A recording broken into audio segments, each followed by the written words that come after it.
sampah menjadi energi listrik yang terbarukan. Masyarakat bisa terbebas dari bencana, dari polusi, dari limbah.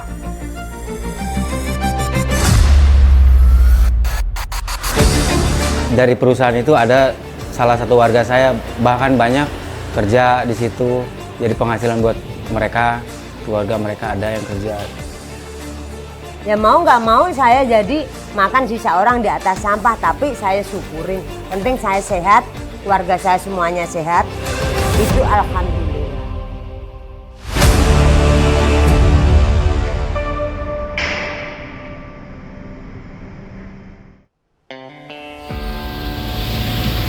Under a mountain of garbage, which is as tall as a multi-story building, amidst the pungent smell and invisible gas haze, something was beating. Not a heartbeat full of panic, but a technological beat. Here, in Bantar Gebang, Bekasi, West Java, a pile of unsorted and unprocessed waste has been turned into an energy mine. This is how Indonesia diffuses the time bomb of ecological disaster and ignites its future.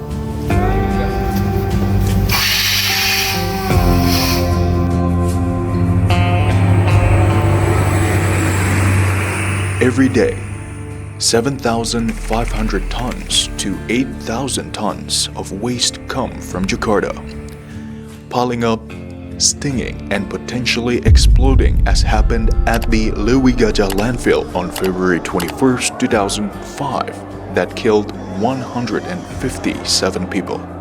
But now, behind that pile stands a building with a power generation machine, a renewable energy producing powerhouse, a power plant powered by waste. The powerhouse is managed by one of the technology partner companies of the central government and DKI Jakarta province. The potentially explosive methane gas is then diffused by flowing it into the processing machine. Not just taking profits, Powerhouse also has social and humanitarian responsibilities. Tata Sasmita, as a person in charge of the Bantar Gebang Powerhouse machine maintenance team, said that although it was the private sector, it was part of the stakeholders, along with the government in disaster response efforts. Sampah itu sebenarnya rezeki juga buat kita di sini. Tanpa sampah kita tidak menghasilkan energi listrik. Bagaimana kita mengolahnya, dan ini salah satunya kita di pembangkit listrik tenaga sampah ini kita manfaatkan sampah menjadi energi listrik yang terbarukan, dan itu menghasilkan. Karena kita kerjasama dengan DKI dan kita mengolahnya. Masyarakat bisa terbebas dari bencana, dari polusi, dari limbah. From mountains of garbage, Bantar Gebang Powerhouse can produce renewable energy that can light up many homes. One generating unit is capable of producing 1 megawatt of electricity, which is enough to supply the needs of more than 800 households simultaneously. Kita ada pengolahan sampah di sini menjadi energi listrik. Kalau kita nggak olah, mungkin di sini sampah gunung ini makin nambah. Karena kan sampah tiap hari sampah dari DKI dibuang ke sini. Kalau kita nggak olah, di sini mungkin ada polusi, ada banyak kendalanya, banyak macamnya. Kita meminimalisir. Kalau untuk normalnya Pak, kita per unit kan 1 megawatt. Kita ada 6 unit. Kalau kita kalikan 1 megawatt, berarti 6 megawatt. Untuk ini kan kita salurkan ke PLN. Ini jalurnya Jawa, Madura, Bali. 1 megawatt itu Pak, bisa untuk berapa rumah Pak? Banyak rumah. Mungkin bisa satu desa, mungkin 1 megawatt kan megawatt tuh, bukan kilowatt tuh. 1 megawatt, 1000 kW. This is not easy and is full of challenges and threats. Itu untuk 6 megawatt kita harus perawatan benar-benar di lapangan, di zonanya Pak.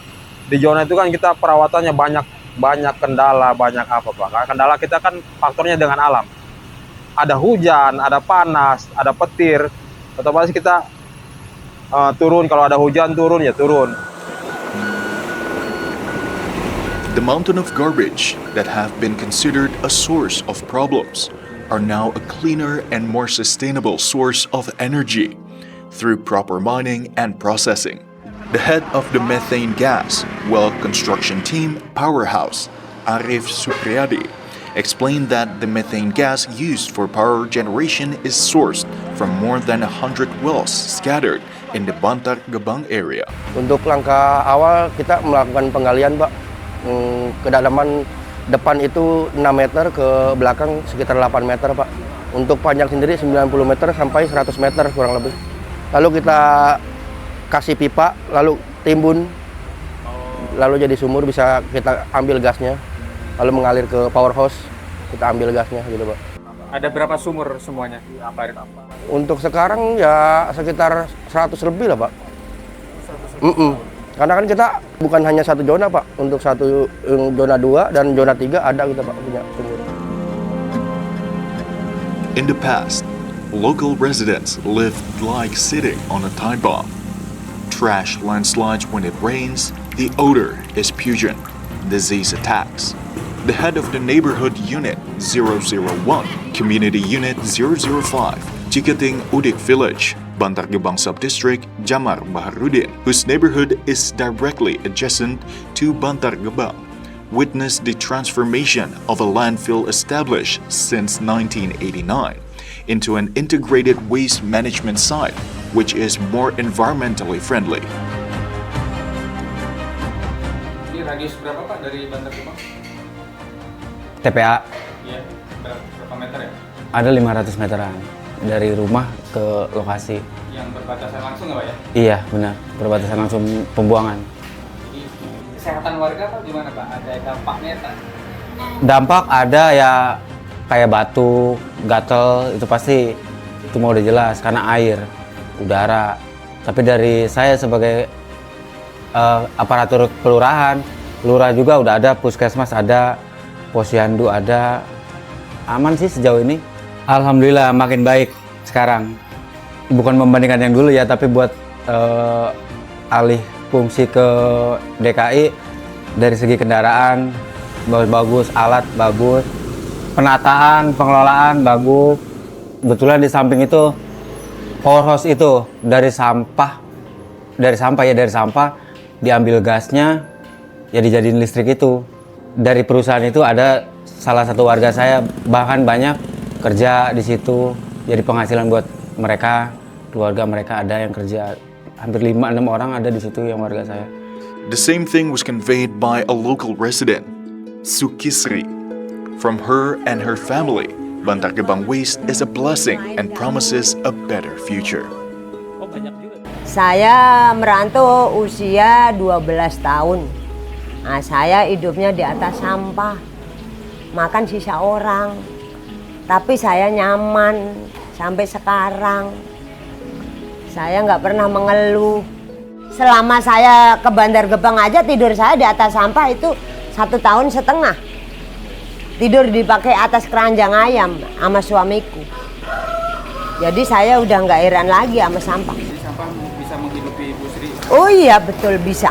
Asal saya mau kerja itu tetap bisa menghidupin saya. Dengan keluarga? Iya semuanya. Anak cucu saya, suami saya emang makan dari sampah. Saya nggak punya modal apa-apa. Jadi modal saya modal tenaga. Jadi ya saya kerjanya emang di sampah. Saya sekolah enggak.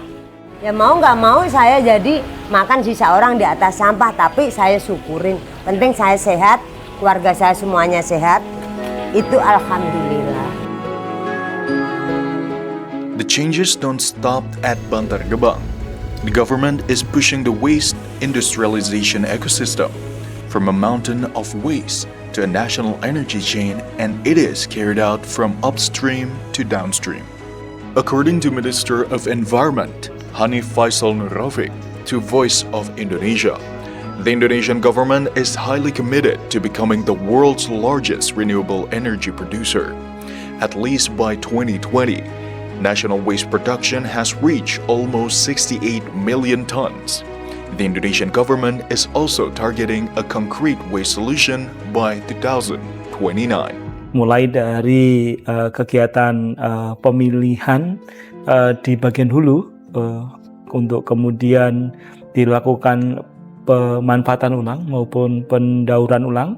Kemudian juga tetap masih di bagian hulu juga pemerintah daerah di beberapa lokasi juga menginisiasi semacam perkumpulan masyarakat untuk mengelola sampah. Kami kadang-kadang menyebutnya dengan bank sampah unit. Kemudian di bagian tengah itu teman-teman dari Kementerian PUPR dan beberapa pemerintah kabupaten kota se-Indonesia juga telah membangun material recovery facility, jadi suatu fasilitas untuk kemudian merecovery material-material sampah yang berhasil dikolek atau disampaikan ke tempat situ untuk kemudian kembali dipilah lagi untuk dibedakan mana yang bisa dimanfaatkan. Setelah itu akhirnya ditimbun di landfill. Sebagian sudah menggunakan sanitary landfill, artinya telah melakukan penimbunan dengan kaidah lingkungan. Bawahnya ada kedap air, kemudian ada tempat penangkapan metan capture, kemudian pengurukan. Di sisi produsen juga teman-teman produsen juga mencoba menggerakkan apa yang disebut dengan producer responsibility. Jadi upaya para produsen untuk mengambil kembali kemasan-kemasannya untuk kemudian dilakukan pengolahan maupun daur ulang dan penggunaan lebih lanjut. Kemudian berjalan waktu melalui keputusan Presiden nomor 12 tahun 2025, peraturan Presiden tentang rencana pembangunan jangka menengah nasional, maka sampah diminta selesai ditangani secara konkret di tahun 2029 dengan target di 2025 ini harus mencapai 50%. Jadi dari 39% existing hari ini, Bapak Presiden mentargetkan di angka 50%. Indonesia is not only reducing ecological impact, it is also harvesting the hidden energy from every scrap left over from the city and the entire region. It is hoped that landfills across the region can follow in the footsteps of Bantar Gebang towards an Indonesian free from waste problems and independent of renewable energy.